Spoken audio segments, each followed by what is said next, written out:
ఒక ఊరిలో అమాయకుడు, పాపం అమాయకుడు భుజాన ఒక మేకపిల్లని వేసుకొని దాన్ని ఏదో అమ్ముకోవాలని పాపం బజారుకి బయలుదేరుతాడు. ఇంట్లో నుంచి గడప దాటుతానే ఒకడొస్తాడు. ఒకడొచ్చి నీ కుక్క బలే బాగుంది అని అంటాడు. అమాయకుడు అనుకుంటాడు, ఏందిరా అబ్బాయి ఇది, నేనేమో మేకపిల్ల వేసుకొని పోతా ఉన్నాను, మెడలో నా భుజాన, ఈయనేమో కుక్కపిల్ల బాగుందని అంటాడు ఏంది అని చెప్పి, లేదయ్యా ఇది మేకపిల్ల, ఇది కుక్కపిల్ల కాదు అని చెప్పి చెప్తాడు. ఆ నుంచి ఇంకో 4 అడుగులు ముందుకేస్తాడు. ఆ వీధి చివరికి వచ్చేసరికి, ఆ వీధి టర్నింగ్ దిగేసరికి ఇంకొకడు ఎదురవుతాడు. ఇంకోడు ఏమంటాడు, అరే నీ కుక్కపిల్ల చాలా తెల్లగా ఉంది, చాలా బాగుంది అంటాడు. ఎక్కడి నుంచి తెచ్చుకున్నావు అని అంటాడు.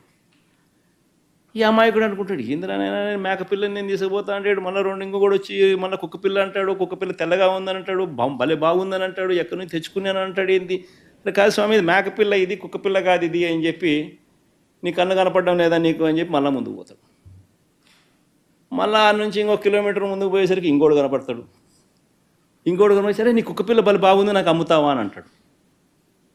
అంటే ఏం కన్ఫ్యూజన్ స్టార్ట్ అవుతుంది. ఏందిరా నాయన నా బుర్రలో, మేకపిల్ల నేను భుజాన్ని వేసుకొని పోతా ఉన్నాడంటే కుక్కపిల్ల అంటాడు, ముగ్గురితో చెప్పించినాడు, 3వ వాడు వచ్చి కూడా మళ్ళీ కుక్కపిల్ల అంటాడు, కుక్కపిల్ల తెల్లగా ఉందని అంటాడు, నాకు అమ్ముతావా అని అంటాడు. ఇదేంద్రా నేను మేకపిల్ల వేసుకుంటూ పోతా ఉంటే అని చెప్పి మళ్ళీ ఆయన తిడతాడు, అరే ఇది మేకపిల్ల ఆయన కుక్కపిల్ల కాదు ఇది అని చెప్పి మళ్ళీ 4 అడుగులు ముందుకేస్తాడు. ఇంకో 4 అడుగులు ముందుకు దూరం వేసేసరికి ఇంకొకడు కనపడతాడు. 4వ వాడు కనిపించేసరికి ఏమంటాడు, కుక్కపిల్లని ఎందుకయ్యా నువ్వు మెడలో వేసుకొని పోతా ఉన్నావు, నువ్వు భుజాన్ని వేసుకొని పోతా ఉంటావు, పక్కన నీతో పాటు నడవమంటే నడవదా అంటాడు అని 4వ వాడు అంటాడు. దాంతో ఏమంటాడు ఆ అమాయకుడు, పాపం ఇందులో నా కళ్ళకి ఏమన్నా అయిందా, నా మనిషికి ఏమన్నా అయినా అని చెప్పి మేకపిల్లని తీసి ఆడేసి, నాకు మేకపిల్ల వద్దు, నాకు ఈ కుక్కపిల్ల వద్దు అని చెప్పి పోతాడు. కరెక్ట్గా చంద్రబాబు నాయుడు గారు రాష్ట్రాన్ని ఆర్గనైజ్డ్ క్రైమ్ పద్ధతిలో ఏ రకంగా తాను నడుపుతా వస్తున్నాడు అన్నదానికి నిదర్శనం ఇది. ఫస్ట్ వ్యక్తి పేరు చంద్రబాబు, 2వ వ్యక్తి పేరు దత్తపుత్రుడు, 3వ వ్యక్తి పేరు బీజేపీలో ఉన్న తన వదినమ్మ, తన మనిషి, 4వ వ్యక్తులు ఎవరు అంటే ఓ ఈనాడు, ఓ ఆంధ్రజ్యోతి, ఓ టీవీ5, ఎల్లో మాఫియా. గుర్తుకు రావడం లేదు ఇవన్నీ చూస్తూ ఉంటే. ఆంధ్రప్రదేశ్లో ఏ రకంగా లేని అప్పులు ఉన్నట్టుగా, ఏ రకంగా ఒక వ్యవస్థీకరణ పద్ధతిలో, ఏ రకంగా ఒక అబద్ధాన్ని రెక్కలు కట్టి ఏ రకంగా ప్రచారం చేసి చివరికి ఎందుకు చేస్తున్నారు అని అంటే కారణం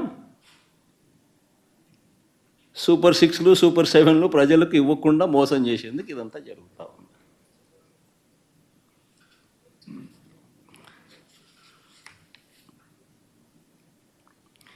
నిజంగా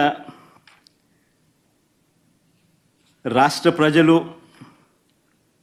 ఆ అమాయకులైతే, మేకపిల్లేమో మన రాష్ట్రం.